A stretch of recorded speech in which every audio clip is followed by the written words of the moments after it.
Welcome back to my YouTube channel. I am your humble host, Charles Reactions, back at it for a brand new video. Please make sure you like, comment, and subscribe. Also, don't forget to subscribe to Charles um, um, About Children TV and Crime Time. And I come back here for Charles Reactions. Subscribe on this channel.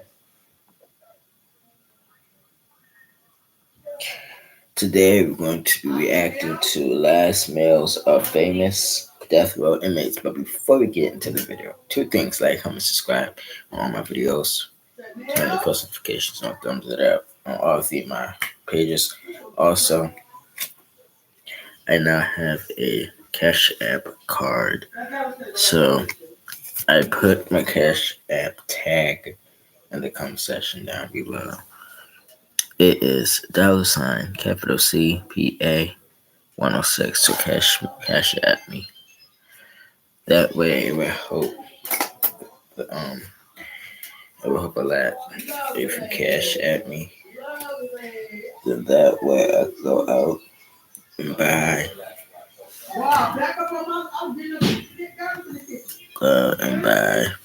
equipment and buy things that I need for the videos. So the card just came in, so don't forget to cash at me down on Snapchat. Without further ado, let's get into today's video. Whatever you want. Would you go for your favorite comfort food, or would you try something fancy and expensive? Well, if you want some ideas, you've come to the right place, because today we're going to take a look at the most elaborate final meals in death row history. But before we get started, be sure to subscribe to the Weird History channel. After that, we'd be much obliged if you would leave a comment and let us know what other true crime culinary topics you would like to hear about. Okay, a video about foods of dead men walking coming now. John Wayne Gacy was the spookiest clown ever who left this earth on May 10th, 1994. If you're the kind of person who's afraid of clowns, you may want to fast forward through this part. Because prior to becoming caught, Gacy was known for performing at charity events under the names Pogo the Clown and Patches the Clown. This particular clown is known to have assaulted or ended the lives of young men who he lured into his home.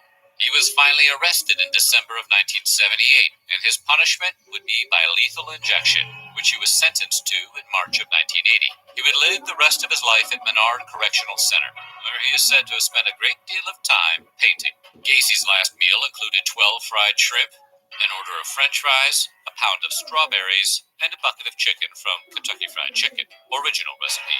It's worth noting that prior to being convicted, Gacy actually managed 3 KFC restaurants. So whatever else you might say about him, and you can say a lot, he was a man who believed in what he was selling. On May 11th, 1982, Alan Lee Davis murdered Nancy Weller and her 2 daughters, including 10-year-old Christina and 5-year-old Catherine, who he shot as she was trying to escape him. Sentenced to die in the electric chair, Davis spent his last days on death row at Florida State Prison in Stark, Florida, and went on to meet his maker on July 8th, 1999. His execution was completely botched, and witnesses say he was still alive after the power was cut. Alan Lee Davis remains to this day the last person whose sentence was carried out by electric chair in the state of Florida. For his last meal, Davis went with a mostly seafood-themed meal that included lobster tail, a half-pound of fried shrimp, and 6 ounces of fried clams. He also took half a loaf of garlic bread as a starter, a plate of French fries as a side dish, and then washed it all down with 32 ounces of A&W root beer. That's probably not the endorsement A&W wants. In October of 2002, Teresa Lewis murdered her husband and stepson in order to cash in on a $250,000 life insurance policy. Lewis farmed the hit out to Matthew Jesse Schellenberger and Rodney Lamont Fuller, whom she had met at Walmart. Wow. Walmart does offer a lot of services. Lewis let the hitmen into her husband's trailer and tried to make the whole thing look like a robbery gone awry. Unfortunately for her, her husband wasn't quite demised when the police arrived, and deputies heard him say that his wife knew who did it. On the advice of her attorney, Lewis pleaded guilty, hoping for leniency. But she was sentenced by way of lethal injection anyway. She spent her last days as the only woman on death row at the Fluvanna Correctional Center for Women in Troy, Virginia.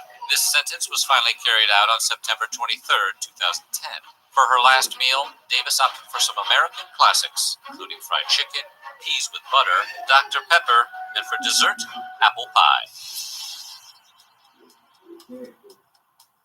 Ted Bundy, possibly the most infamous of criminals, confessed to 30 homicides committed between 1974 and 1978. His total victim count, however, is not known and is often believed to be much higher. Bundy, who's been played in the movies by the likes of Mark Harmon, Zac Efron, and Chad Michael Murray, would pretend to be injured or pose as an authority figure, like a police officer, before knocking his victims unconscious and then taking them to another location. Bundy was captured in 1975, but escaped twice before finally being put away for good in 1978. On February 10, 1980, Bundy was sentenced to the electric chair, which was carried out on January 24, 1989, at Florida State Prison in Bradford County, Florida. Bundy, probably having lost his appetite knowing what was in store for him, passed on the chance to have a special last meal. Instead, he received the standard fare, which included steak cooked medium rare, eggs over easy, hash browns, toast with butter and jelly, milk, and juice.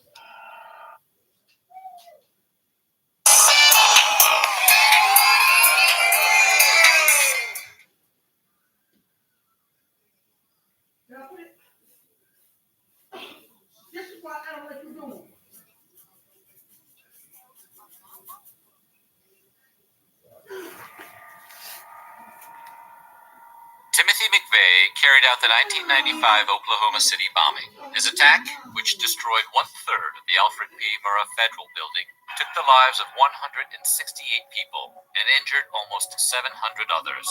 Police caught McVeigh by tracing the vehicle identification number of a rear axle found in the wreckage of the bombing. The part belonged to a Ryder truck that had been rented in Junction City, Kansas. Employees there gave a description to an FBI sketch artist, and that sketch eventually identified McVeigh, who had been arrested on an unrelated gun possession charge in Perry, Oklahoma. McVeigh was convicted on June 2, 1997, and sentenced to meet his maker 11 days later. He would spend the majority of his remaining days on death row in Terre Haute, Indiana. His sentence was carried out on June 11, 2001. For his last meal, McVeigh kept it simple. All he asked for was 2 pints of mint and chocolate chip ice cream.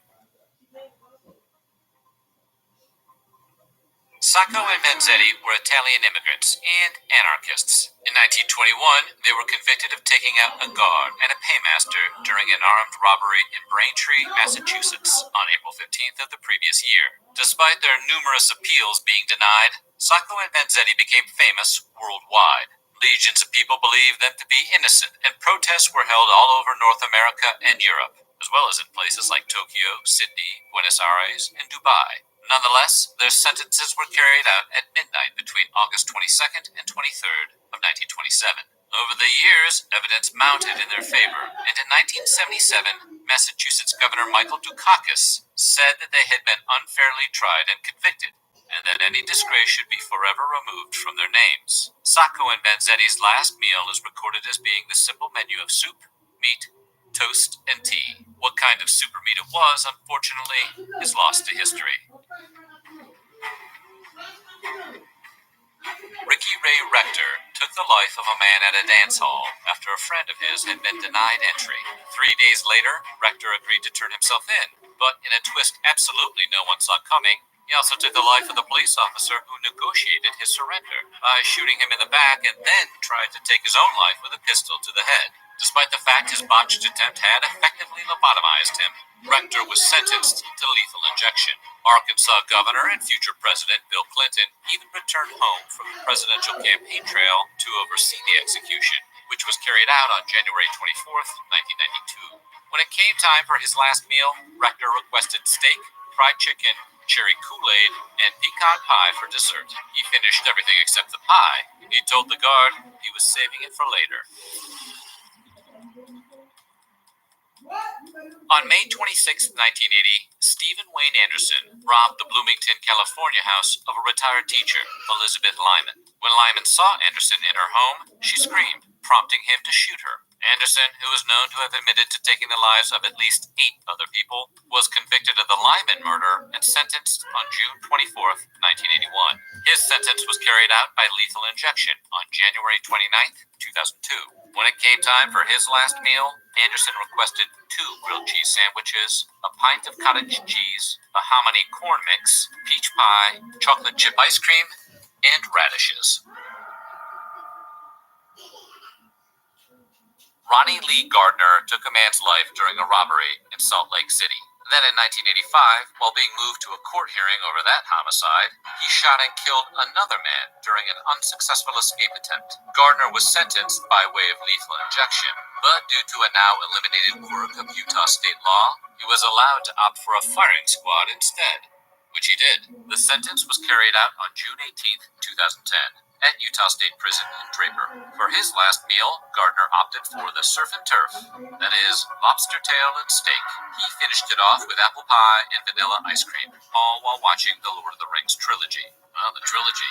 He's really trying to put off that execution. That's not funny. You go on with your mother. On December 29, 1979, the life of the manager of a Florida strip club called the Velvet Swing Lounge was taken when 3 men robbed the club. There were no eyewitnesses to the shooting, but 4 years later, Angel Nieves Diaz's girlfriend told police that he was involved. Despite some credibility issues with the witnesses who testified against him, Nieves was convicted and sentenced to receive lethal injection. Nieves would maintain his innocence until his dying day, which incidentally turned out to be December 13th, 2006, when his sentence was carried out at Florida State Prison in Rayford. Like everyone else on death row, Nieves was offered his choice of last meal, but he declined it. He was then served the standard meal given to those who had no special requests, but he refused to eat that too. Victor Harry Faguer was a drifter, and in the summer of 1960, he drifted into Dubuque, Iowa, where he rented himself a room at an old boarding house. Faguer went through the yellow pages, phoning doctors and telling them he was with a woman in need of medical care. Dr. Edward Bartels took the bait, and when he showed up, Faguer kidnapped him and stole his car. He was captured a few days later in Alabama, but by that point, he had killed Bartels. He was convicted in a federal court and sentenced. Despite a plea from the anti-death penalty governor of Iowa, President John F. Kennedy, who cited the brutality of the crime, refused to grant Faguer's request for clemency. Faguer spent his last days in the Iowa State Penitentiary in Fort Madison. His sentence was carried out on March 15, 1963. He would be the last person put to death in the state of Iowa. Faguer's last meal was about as simple as it gets. He had just one single olive, with the pit still in it. So what do you think? What would you want as your last meal? Let us know in the comments below, and while you're at it, check out some of these other videos from our weird history.